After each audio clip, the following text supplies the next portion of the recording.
नमस्कार, मैं हूं मृत्युंजय कुमार झा और क्रूड पर हमारी सबसे बड़ी कवरेज आप देख पाएंगे अगले आधे घंटे तक, क्योंकि अमेरिका में जो क्रूड में कोहराम मचा है उसकी आंच अब एमसीएक्स क्रूड पर भी आ गई है। और ये आंच इसलिए आई है कि अब इस बात को लेकर जद्दोजहद हो रही है कि एमसीएक्स पर क्रूड का सेटलमेंट किस भाव पर किया जाए। क्या उस भाव पर किया जाए जिस भाव पर कल नाइमेक्स पर मई का वायदा बंद हुआ था, क्योंकि जो एमसीएक्स के कॉन्ट्रैक्ट हैं उसके नियम यही कहते हैं कि जो भी क्लोजिंग प्राइस होगा नाइमेक्स का उसी भाव पर एमसीएक्स पर भी सेटलमेंट होगा। ये नियम साफ साफ एमसीएक्स पर लिखा हुआ है। लेकिन अगर ऐसा होगा तो क्या क्रूड को लेकर एक बड़ी चिंता देश में सामने आएगी? क्या ब्रोकर को, खास करके जो बायर हैं, उनको बड़ा नुकसान होगा? और क्या अगर बड़ा नुकसान होगा तो डिफॉल्ट की आशंका भी बनेगी? इसी पर हम बातचीत करेंगे। हमारे साथ मेहमानों का एक बड़ा पैनल है। हमारे साथ हैं अनिल सिंघवी, मैनेजिंग एडिटर जी बिजनेस के। हमारे साथ संदीप जैन हैं, डायरेक्टर हैं ट्रेड स्विफ्ट ब्रोकिंग के। हमारे साथ बीके सबरवाल साहब हैं, सीपीआई के। और साथ ही हमारे साथ मार्केट एक्सपर्ट राकेश बंसल साहब हैं।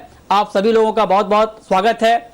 और इस वक्त जब हम चर्चा कर रहे हैं क्रूड की, तो एक बार फिर से नाइमेक्स क्रूड का भाव माइनस में आ गया है अमेरिका में। आज एक्सपायरी है मई वायदा की और भाव एक बार फिर से माइनस में आ गया है। जून का वायदा 30% से ज्यादा टूट गया है और एमसीएक्स पर भी कच्चा तेल जबरदस्त गिरावट के साथ ट्रेड कर रहा है। यानी आगे के लिए भी संकेत बेहद खराब दिख रहे हैं, क्योंकि ओवर सप्लाई की चिंता ने क्रूड मार्केट को ध्वस्त कर दिया है। मेरा अब पहला सवाल अनिल सर आपसे यह होगा कि दो सिनारियो यहां पर बन रहे हैं। एमसीएक्स ने एक प्रोविजनल फिगर यहां पर सामने दिया है कि क्या ₹1 के भाव पर अप्रैल वायदा का सेटलमेंट कर दिया जाए। हालांकि जो अप्रैल वायदा की क्लोजिंग है वो 965 के स्तर पर हुई थी। ₹1 का एक नॉमिनल प्राइस यहां पर रखा गया है, हालांकि अंतिम फैसला आना अभी बाकी है। दूसरी तरफ जो सेलर हैं उनका यह कहना है कि नहीं, जो आपके रूल बुक में लिखा हुआ है आपको उसी के आधार पर सेटलमेंट करना है। और जो माइनस में जो क्लोजिंग हुई है नाइमेक्स पर, अगर उसको आप कन्वर्ट करेंगे तो माइनस 2865 के आसपास का भाव बैठता है सेटलमेंट का एमसीएक्स पर। आपके हिसाब से क्या होना चाहिए? क्या माइनस में सेटलमेंट कर देना चाहिए या आपको लगता है कि जो नॉमिनल प्राइस ₹1 का तय किया गया है उस पर कर देना चाहिए? देखिए मृत्युंजय, कमोबेश 24 घंटे होने आए। मेरे ख्याल से कल 5 बजे जब कमोडिटी मार्केट बंद हुए थे तब ये ₹965 का दाम था जो सेटल हुआ था। तब से लेकर अब तक एक्सचेंज ये फाइनल नहीं कर पा रहा है कि एक्चुअल फाइनल प्राइस क्या होनी चाहिए। नियम एक्सचेंज का क्या है? नियम यह है कि जो भी वायदा कारोबार की एक्सपायरी के दिन नाइमेक्स क्रूड की जो सेटलमेंट वाली प्राइस है रात की, वही प्राइस हमारी मानी जाएगी। और वो प्राइस थी कल $37 नेगेटिव। ठीक है, उस हिसाब से देखें तो आप जो बता रहे हैं ₹2829 नेगेटिव ये प्राइस होनी चाहिए। 965 की प्राइस थी, प्रोविजनली उन्होंने ₹1 रखी। अब देखिए इसमें दो चीजें हैं। पहली चीज तो ये कि अगर आप नियमों के मुताबिक जाएं तो नियम तो वही कहते हैं कि जो नाइमेक्स में बंद हुआ है वही भाव होना चाहिए, लेकिन क्या वो रीजनेबल है? नॉर्मल केस में आप मान सकते थे कि रीजनेबल है, लेकिन कल का केस नॉर्मल नहीं था, एबनॉर्मल था। कैसे? 2 वजह से एबनॉर्मल था। पहली वजह तो यह कि पहली बार हमारे यहाँ ऐसा हुआ है कि कच्चा तेल और या फिर जो भी कमोडिटीज है वो 5 बजे बाजार बंद हो रहे हैं। अदरवाइज रात तक खुले रहते हैं, तो आपको 5 बजे से देर रात तक 12 बजे तक आपको सौदा करने का मौका मिलता है। तो कल वो मौका मिला नहीं, पहली चीज। और दूसरी चीज है कि पहली बार इतिहास में भी ऐसा हुआ है कि नेगेटिव क्लोज भी आई है कच्चे तेल की। आज फिर से नेगेटिव होने की तैयारी कर रहा है। तो ऐसे में जब 2 एक्स्ट्रा ऑर्डिनरी एबनॉर्मल सिचुएशन आपके सामने हो जो जिंदगी में आपने पहले कभी नहीं देखी है, मेरे ख्याल से कम कारोबार के घंटों के साथ ये पहली क्लोजिंग है जो मंथली क्लोजिंग जो कल देखने को मिली। तो मुझे लगता है कि इसमें एक्सचेंज को एक ऐसा व्यू लेना पड़ेगा जिसमें एक्सचेंज में डिफॉल्ट्स ना हो, इसको ध्यान में रखते हुए लेना पड़ेगा। इसमें कोई डाउट नहीं कि जो लोग हैं वो ये जरूर मांग करेंगे कि भाई अगर आपने कच्चे तेल को क्लोजिंग प्राइस पर नहीं काटा तो आप नियमों के साथ छेड़छाड़ कर रहे हैं। लेकिन अगर कच्चे तेल को नियमों क्लोजिंग के हिसाब से काटेंगे तो नुकसान भारी भरकम हो सकता है। मैं ये जरूर कहूंगा अभी इस वक्त नियमों के मुताबिक पलड़ा शॉर्ट सेलर्स का भारी है, क्योंकि नियम आपका यह कहता है कि रात को जो नाइमेक्स क्रूड की प्राइस सेटल हुई है उस पर सेटल किया जाता है। तो उस लिहाज से अगर आप सोचेंगे तो शॉर्ट सेलर्स का पलड़ा भारी है, लेकिन एक्सचेंज को एक सोच समझकर होलिस्टिक व्यू लेना पड़ेगा कि एक्सचेंज भी सेफ रहे, ब्रोकर सेफ रहे और किसी तरह का कोई संकट ना आए। तो ये एक बड़ा मुश्किल वाला मामला है, देखते हैं एक्सचेंज इससे कैसे हैंडल करता है। एमसेक्स के लिए बड़ी चुनौती है मृत्युंजय, बहुत बड़ी चुनौती है और इसको लेकर जद्दोजहद आज सुबह से चल रही है। एक्सचेंज के अधिकारी आपस में बातचीत कर रहे हैं, सेबी से संपर्क में हैं एक्सचेंज के अधिकारी कि आखिर फाइनली किस भाव को सेटलमेंट प्राइस घोषित किया जाए। लेकिन अब बीके सभरवाल जी, चूंकि आपका संगठन कमोडिटी ब्रोकर का सबसे बड़ा संगठन है सीपीआई, आप लोगों ने क्या एडवाइस किया है एक्सचेंज को, किस भाव पर सेटलमेंट होना चाहिए, ताकि जो बात अभी अनिल जी ने कही कि एक ऐसे भाव पर होना चाहिए कि डिफॉल्ट ना हो, ब्रोकर भी बच जाए, एक्सचेंज भी बच जाए। तो आप लोगों ने क्या सुझाव दिया है एक्सचेंज को, सेबी को? धन्यवाद मृत्युंजय जी। सबसे पहले तो मैं ये बता दूं कि मैं सीपीएआई का पास्ट प्रेसिडेंट हूं, वो आपको भी ध्यान है और जनता को भी ध्यान है। अब दूसरी बात, मैं अनिल सिंघवी जी से 100% सहमत हूं कि बस खाली इतना सा कि एक्सचेंज की बजाय एक्सचेंज और सेबी मिल के ऐसा डिसीजन लें जिससे बाजार में डिफॉल्ट नहीं हो, क्योंकि ये नॉर्मल सिचुएशन नहीं है। अब नॉर्मल सिचुएशन है, बाजार 11:30 तक खुले होते तो डिसीजन बिल्कुल वही होना था जो नाइमेक्स का भाव था, पर क्योंकि बाजार 5 बजे बंद हो गए और जो आपने बताया भी कि उस वक्त 965 का भाव था, और अब अगर इसको नाइमेक्स के रेट से करें तो -2755 आता है, जो फिगर में 3600 के लगभग का डिफरेंस बन जाता है।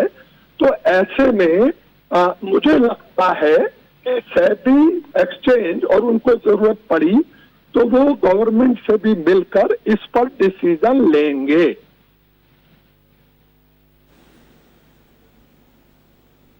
ओके, तो आपकी ये राय है। लेकिन संदीप जैन साहब, ये बात ठीक है कि रीजनेबल तो यही होगा कि आप एक ऐसा भाव तय करें डिफॉल्ट का खतरा ना हो और ब्रोकर भी बच जाए, एक्सचेंज भी बच जाए। लेकिन सेलर की ये दलील है कि आपने अपने रूल बुक में साफ साफ लिखा है कि जो भी नाइमेक्स का सेटलमेंट प्राइस होगा उसी के आधार पर होगा। आपने 5 बजे मार्केट बंद करने का फैसला लिया, तो फिर आपने उस समय यह तय क्यों नहीं किया कि आपका सेटलमेंट प्राइस क्या होगा? क्योंकि 5 बजे के बाद मार्केट में एक्शन ज्यादा होता है, इसका खतरा तो मार्केट में था पहले से ही। गैप अप या गैप डाउन ओपनिंग की हमेशा अगले दिन रहती थी।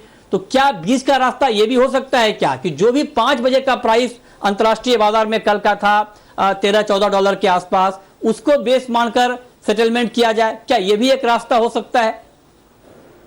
देखिए, बहुत कठिन सवाल है ये सर्टेनली मृत्युंजय जी। एक्स्ट्राऑर्डिनरी सिचुएशन है, अनप्रेसिडेंटेड है। मैंने सब्बरवाल जी को भी सुना, अनिल जी को सुना, और बहुत हद तक राय एक ये थी कि होलिस्टिक व्यू लेना पड़ेगा। और इसमें बहुत बड़ा रोल देखिए, बहुत बड़ा थिंक टैंक लगा हुआ है। वैसे भी रेगुलेटर्स काफी सक्षम है, एक्सचेंजेस भी पास्ट में भी इन टाइप के सिचुएशंस को वैसे हैंडल किए हैं। काफी सिचुएशंस आई है ऐसी, भले वो एनसीडीएक्स हो, एमसीएक्स हो या पुराने। बट फिर भी मैं ये कहूंगा कि यहाँ पे जो 2-3 चीजों की जो मुझे लगी कि देखिए, एक तो क्रूड ऑयल एक ऐसी आइटम थी जो कि एक बार 40% नीचे बंद हुई, एक बार 25% ऊपर बंद हुई। एक्स्ट्राऑर्डिनरली वॉलेटाइल आइटम है। तो कहीं ना कहीं देखिए, इस चीज में ये तो है कि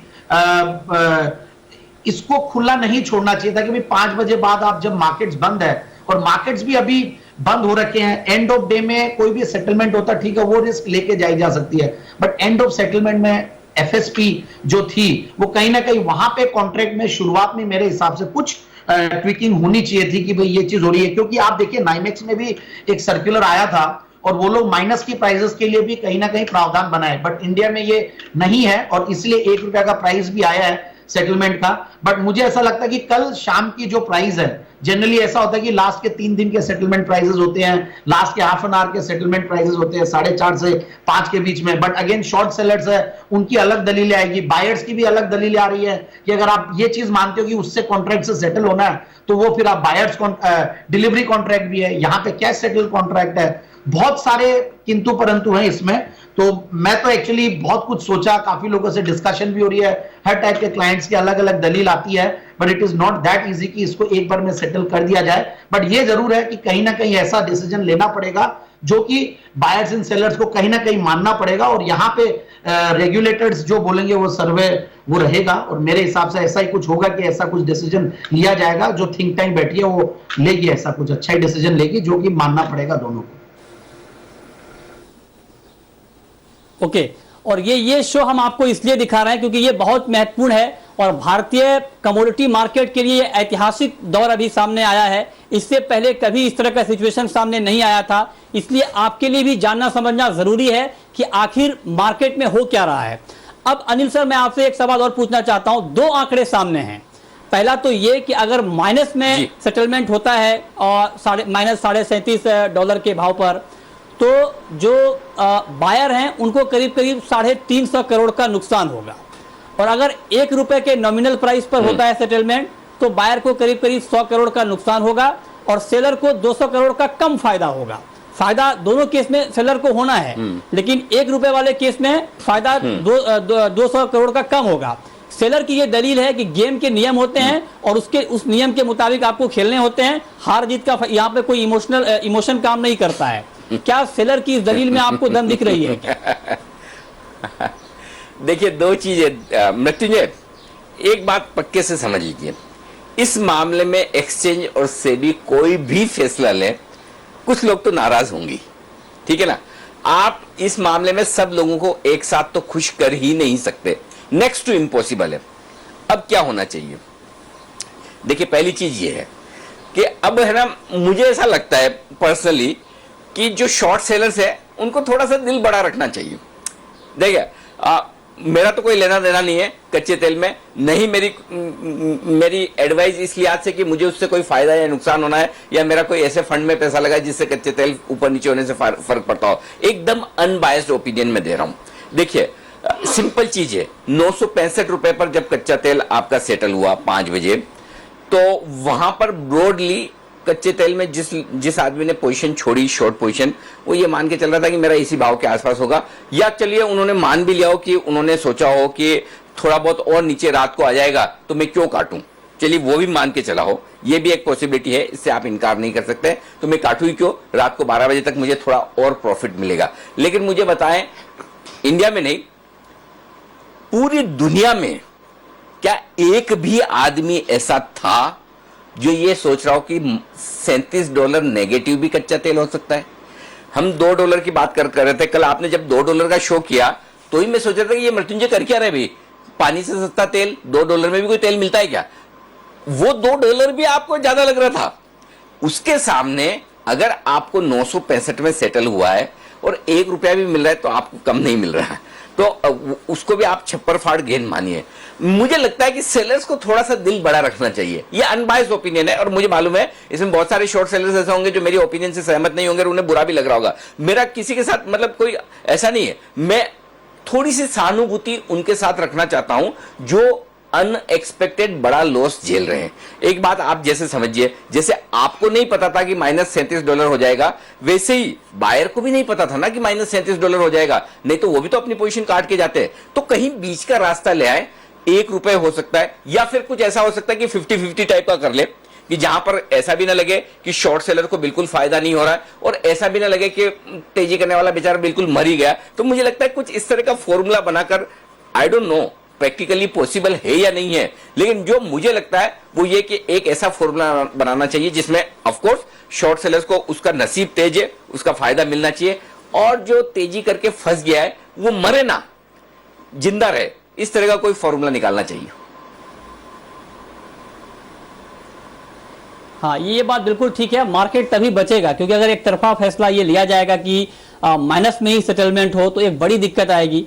और ये ठीक है कि अगर ₹1 के भाव पर होता है तो थोड़ा कम मुनाफा होगा सेलर को, लेकिन उनको नुकसान नहीं हो रहा है, तो वहां पर डिफॉल्ट वाली कोई बात नहीं होगी और मार्केट तभी बचेगा। लेकिन राकेश बंसल जी, मैं आपसे जानना चाहता हूं, ये बात भी मार्केट में चर्चा चल रही है, इसलिए मैं आपसे इस बात को जानना चाहता हूं कि अगर मान लीजिए माइनस में सेटलमेंट होता है और 350 करोड़ के आसपास का नुकसान बायर को होता है, तो क्या अभी हालत है ऐसी कमोडिटी मार्केट की, ब्रोकर की ऐसी हालत है कि इसे झेल लेंगे, डिफॉल्ट नहीं होने देंगे, या आपको लगता है कि डिफॉल्ट की सिचुएशन आ जाएगी? देखिए मृत्युंजय जी, मुझे लगता है तब डिफॉल्ट की सिचुएशन आ जाएगी अगर आप मृत्युंजय एमसीएक्स का सर्कुलर देखें 14 अप्रैल और 15 अप्रैल ऑलरेडी टाइम कम हो चुका था, और उस कम टाइम के अंदर एमसीएक्स ने दोबारा से उस सर्कुलर में स्पेसिफाई करा था कि जो कॉन्ट्रैक्ट्स 20 अप्रैल और 27 अप्रैल को एक्सपायर हो रहे हैं, उनकी जो एक्सपायरी है वो नाइमेक्स क्रूड के हिसाब से होगी। नेचुरल गैस और क्रूड को लेके सर्कुलर स्पेसिफिकली आया था। तो ये क्या है कि बीच में रूल्स का बदलाव हो रहा है, और जैसे अनिल जी ने बोला कि सबसे इंपॉर्टेंट चीज है कि एक्सचेंज में डिफॉल्ट ना हो। देखिए अगर 1 रुपए में एक्सपायरी होती है तो रिटेल जो है वो खत्म हो जाएगा, बट इंटरनेशनल हेजर, देखिए यहाँ पर जो डिफॉल्ट है मृत्युंजय वो इंटरनेशनल हेजर को होगा, और ये सब जो रूल्स के बदलाव हो रहे हैं ये इंटरनेशनल हेजर को मद्देनजर रखते हुए करे जा रहे हैं, क्योंकि उसकी इंडिया के बाहर दूसरी पोजीशन है और यहाँ पर दूसरी पोजीशन है, वहां भी मार लगेगी, यहाँ भी मार लगेगी। तो जैसे कुछ लोग कह रहे हैं कि 5 बजे का जो प्राइस था 965-970 के अराउंड का, अगर वो दाम आता है तो उस दाम पर तो इंटरनेशनल हेजर बिल्कुल ही खत्म हो जाएगा। हाँ, आप कह रहे हैं कि हेजर यहां पर खत्म हो जाएगा। वंदना जी, आपका क्या व्यू है? आपके हिसाब से क्या होना चाहिए सेटलमेंट का प्राइस? मृत्युंजय जी, एक्स्ट्राऑर्डिनरी सिचुएशन है, इसमें डिसीजंस भी एक्स्ट्राऑर्डिनरी ही होते हैं। मेरे ख्याल से 1 रुपए का प्राइस है, उसको सेटलमेंट प्राइस मानना चाहिए। 200 करोड़ का स्टिमुलस यहाँ पे सेलर्स दे इकोनॉमी को, एक्सचेंजेस को, ट्रेडर्स को, और काफी चीजें इंटरनेशनल मार्केट में भी हो रही हैं। जिस तरीके से यूएसओ में सेलिंग आई थी, जो क्रूड ईटीएफ है सबसे बड़ा यूएस में, जिसकी वजह से भी यहाँ पे हम लोगों ने मे कॉन्ट्रैक्ट में फॉल आते हुए देखा था WTI में, और वो बहुत बड़ा एक रिस्पॉन्सिबल रीजन था जिसकी वजह से इतनी बड़ी फॉल आई थी। अब फेड को भी ये अर्ज किया जा रहा है कि जिस तरीके से स्टिमुलस में वो बॉन्ड बाइंग करते हैं, इसी तरीके से अगर क्रूड में किसी तरीके का पैनिक सेलिंग आता है और इस तरीके से माइनस में जाने का प्रॉब्लम आता है, तो वहां पे फेड जो है वो यूएसओ को बाय करे और इस मार्केट को सेव करे, क्योंकि ये बहुत बड़ा मार्केट है, सबसे बड़ी पावरफुल और पॉलिटिकल कमोडिटी है। ये सिर्फ फ्यूचर्स मार्केट में नहीं हो रही है, इसका बहुत बड़ा ट्रिलियंस का बेस है। और अगर यहाँ पे फ्यूचर्स फिजिकल मार्केट में दिक्कत आई तो बिलीव करिए, अगर सप्लाई साइड टाइट होता है और सेकेंड हाफ और 21 में जब रिकवरी बिल्कुल पटरी पे आएगी, तब आप मान के चलिए जिस समय क्रूड 35 से $50 में होना चाहिए, वहां पे वो क्रूड जो होगा वो 50 से ऊपर चला जाएगा। तो ये इतना ज्यादा वॉलेटाइल सिचुएशन को झेलने के लायक अभी वर्ल्ड इकोनॉमी नहीं है। तो यहाँ पे सेलर्स को थोड़ा सा यहाँ पे कहते हैं जो सेक्रीफाइस करना होगा 200 करोड़ का, वो समझे कि वो एक स्टिमुलस दे रहे हैं, प्रधानमंत्री फंड में जा रहा है, सब में जा रहा है, वो समझे कि वो एक स्टिमुलस दे रहे हैं, एक रिलीफ फंड दे रहे हैं यहाँ पे मार्केट को। तो मेरे ख्याल से 1 रुपए का यहाँ पे सेटलमेंट प्राइस होना चाहिए। इसमें मुझे कोई वो नहीं है कि मैं बहुत नेगेटिव डिसीजन या नेगेटिव व्यू दे रही हूँ यहाँ पे। और साथ में मुझे लग रहा है कि ऐसे सिचुएशन में मृत्युंजय जी सर्किट्स पे जरूर काम होना चाहिए कि लोअर सर्किट्स या पर सर्किट्स कितना लगना चाहिए। ठीक है, ये कुछ अच्छे सुझाव आ रहे हैं, लेकिन एक बड़ी बात यहाँ पर यह भी है, और इसका जवाब अनिल सर मैं आपसे जानना चाहता हूं, क्योंकि हमने एक मुहिम चलाई थी कि जब कोरोना काल में दुनिया की तमाम जरूरी चीजें ठप हो गई हैं, सारे कामकाज ठप हो गए हैं, तो क्यों ना ट्रेडिंग को बंद कर दी जाए, चाहे वो इक्विटी की ट्रेडिंग हो, चाहे वो कमोडिटी की ट्रेडिंग हो। ठीक है, अभी मान लीजिए 1 रुपए के भाव पर सेटलमेंट हो भी जाए, क्योंकि ये हमारे यहाँ डिलीवरी नहीं होती है क्रूड की, तो हमें पूरी तरह से डिपेंड रहना पड़ता है अमेरिका के ऊपर कि वहां पर क्या हलचल हो रही है, उसका बड़ा इंपैक्ट हमारे यहाँ पड़ता है। तो अमेरिका का नुकसान हम क्यों झेलें? तो आपको लगता है कि जब तक हालात ठीक नहीं हो जाते हैं कोरोना को लेकर, क्या तब तक के लिए क्रूड जैसी और कमोडिटी जहां पर डिलीवरी नहीं हो रही है उसको बंद कर देना चाहिए अगले कुछ दिनों के लिए? नहीं, बंद करना तो अब मुझे नहीं लगता कि अब उसकी कोई संभावना है। होना होता तो सरकार अब तक कर लेती, सेबी और एक्सचेंजेस अब तक कर लेते हैं, तो अब उसको तो छोड़ देते हैं। मैंने तो ईमानदारी की बात यह कि मृत्युंजय छोड़ दिया। हमने पहले ये बात इसलिए उठाई थी कि, और इसको उठाने के पीछे मकसद ये भी नहीं था कि कोई इकोनॉमिक टर्मोइल है, आर्थिक संकट है, इस वजह से करना चाहिए।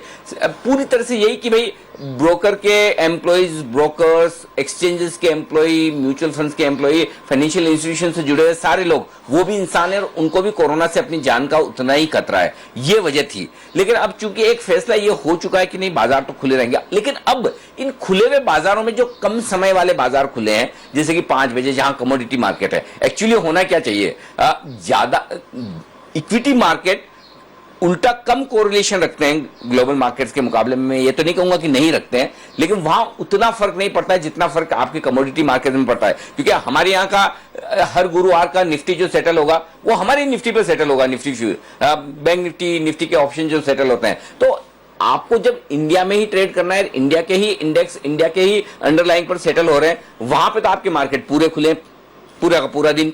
लेकिन जहां कम करना चाहिए वहां कम नहीं किया, लेकिन जहां इंटरनेशनली आपको सेटल करने ट्रेड, जैसा कि कच्चा तेल, जैसा कि आपके मेटल्स, वो खुले हुए हैं। तो ये थोड़ी सी है ना, मतलब मुझे लगता है कि यहां एक सोच की जरूरत है, और वो सोच ये होनी चाहिए कि बदले हुए समय के हिसाब से आपको क्या अपने सेटलमेंट के तौर तरीकों में कोई बदलाव करना चाहिए, यदि ना करें तो क्या ऐसा करना चाहिए कि बाकी दिन छोड़ दें, सिर्फ सेटलमेंट के दिन, जैसा कि कल था कि यहां पर मार्केट हम 5 बजे बंद करने के बजाय हम रात को 11 बजे तक, 12 बजे तक चालू रखें, ताकि इस तरह के। तो मुझे लगता है कि वो सोच कहीं कहीं आने की जरूरत है कि इस तरह के वोलेटाइल ट्रेडिंग सेशन जहां आपको सेटलमेंट प्राइस कहीं बाहर से डिराइव करनी है, किसी और एक्सचेंज से डिराइव करनी है, वहां पर मुझे लगता है कि तेजी से डिसीजन लेने की जरूरत है रेगुलेटर्स को। तो वो हो जाए तो काम हो जाए। मैं ये नहीं कहूंगा कि मार्केट बंद होने चाहिए, वो होंगे भी नहीं, होने होते तो अब तक हो जाते। लेकिन हां, ये जरूर है कि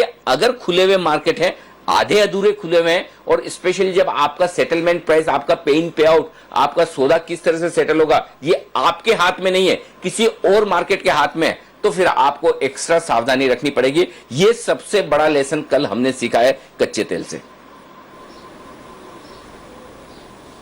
बिल्कुल, क्योंकि ये कंट्रोल तो अपने हाथ में होना चाहिए। ऐसा नहीं कि अमेरिका में स्टोरेज की दिक्कत हो और हमारे ऊपर उसका नेगेटिव इंपैक्ट आ जाए। हमारे यहाँ तो स्टोरेज की दिक्कत है नहीं, लेकिन चूंकि हम क्रूड में ना डिलीवरी देते हैं ना लेते हैं, इसलिए अमेरिका में जो कुछ भी हो रहा है उसका सीधा इंपैक्ट हमारे ऊपर पड़ रहा है। लेकिन सबरवाल जी, मैं आपसे एक चीज और पूछना चाहता हूं कि क्या आपको लगता है, चूंकि ठीक है अभी ये जद्दोजहद चल रही है कि किस भाव पर सेटलमेंट होना है, लेकिन अगर 1 रुपए के भाव पर सेटलमेंट होता है तब तो बायर को कोई ऐतराज नहीं होगा ना, क्योंकि नुकसान तो बायर को तब भी हो रहा है करीब करीब 100 करोड़ का। क्या तब भी कोई नुकसान होगा, या बायर कहेंगे नहीं ऊपर के भाव पर होना चाहिए सेटलमेंट? नहीं, साधारणतया ये तो मेंटली रिकंसाइल हो चुका है बायर्स को, क्योंकि सर्कुलर रात को ही सुबह 4 बजे आ गया था एमसीएक्स का कि प्रोविजनली 1 रुपए पर सेटल हो रहा है, और वो अमाउंट डेबिट भी लोगों के अकाउंट से हो चुके हैं। तो मुझे नहीं लगता कि 1 रुपए पर कोई ज्यादा प्रॉब्लम लोगों को होगी। आपका जो स्पेसिफिक क्वेश्चन है उसमें तो मैं इतना ही कहूंगा।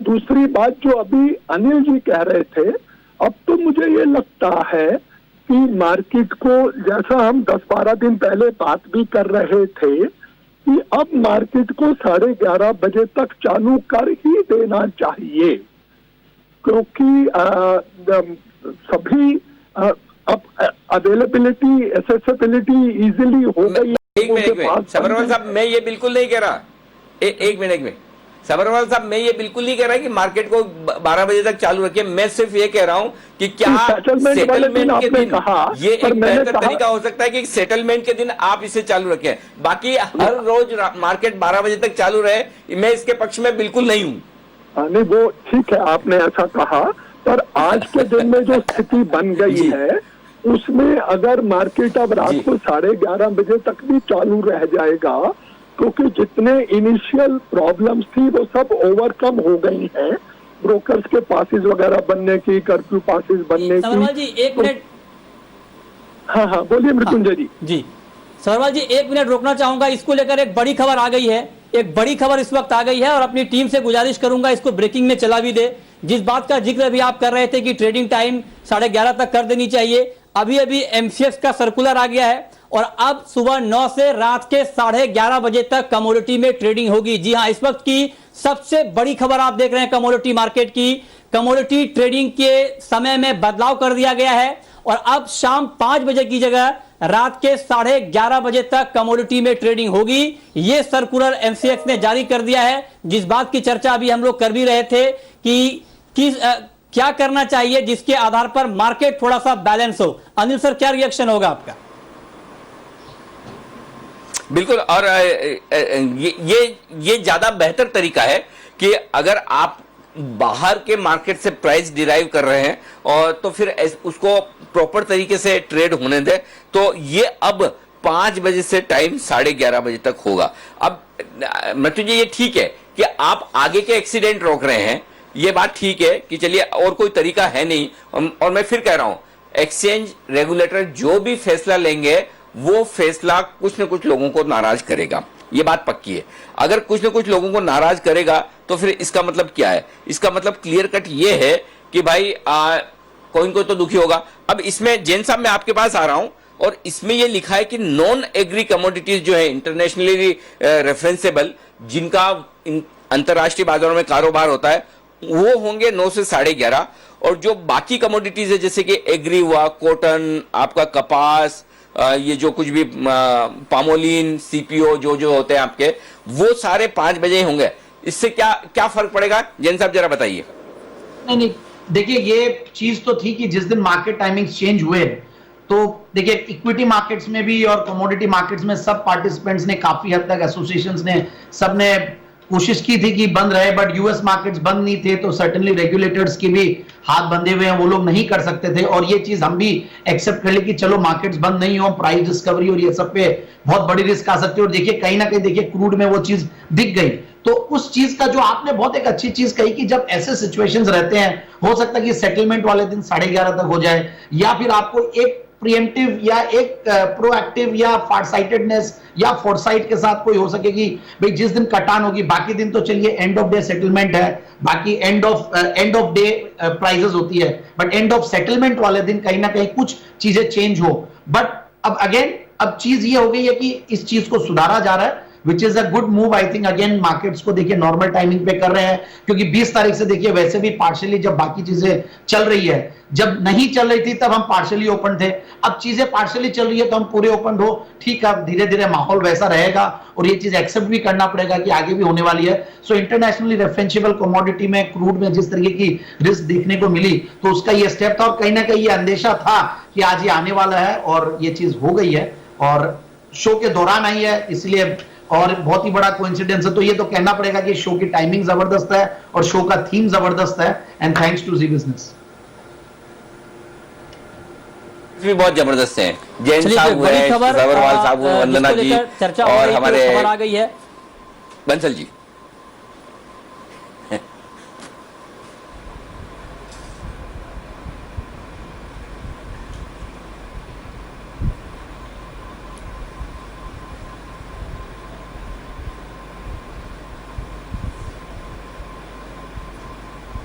तो सुबह 9 से रात के 11:30 बजे तक अब कमोडिटी में, नॉन एग्री कमोडिटी में मतलब gold, crude, metal, natural gas में ट्रेडिंग होगी और एग्री का मार्केट तो 5 बजे बंद होता ही है। तो कुल मिलाकर जिस बात की डिमांड की जा रही थी वो हो गई है। लेकिन सबरवाल जी, आप लोगों ने भी इस बात को लेकर के लिखा था, हालांकि आपने पहले लिखा था कि ट्रेडिंग टाइम कम हो, बाद में आपने लिखा कि ट्रेडिंग टाइम बढ़ा दिया जाए, तो 2 बार आपने अलग अलग सुझाव दिए थे। अब फाइनली क्या कमेंट होगा आपका इस ट्रेडिंग टाइम बढ़ने पर?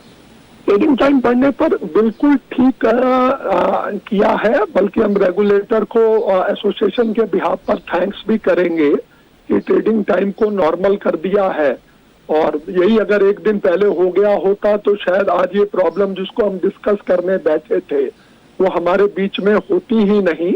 हम एक्सचेंज को और रेगुलेटर को धन्यवाद करते हैं। जो आपने बात कही वो सच्चाई में हमने पहले लिखी थी जब मेंबर्स को प्रॉब्लम आ रही थी, पर जब मेंबर्स की प्रॉब्लम सॉल्व हो गई तो हमने वापस लिखा।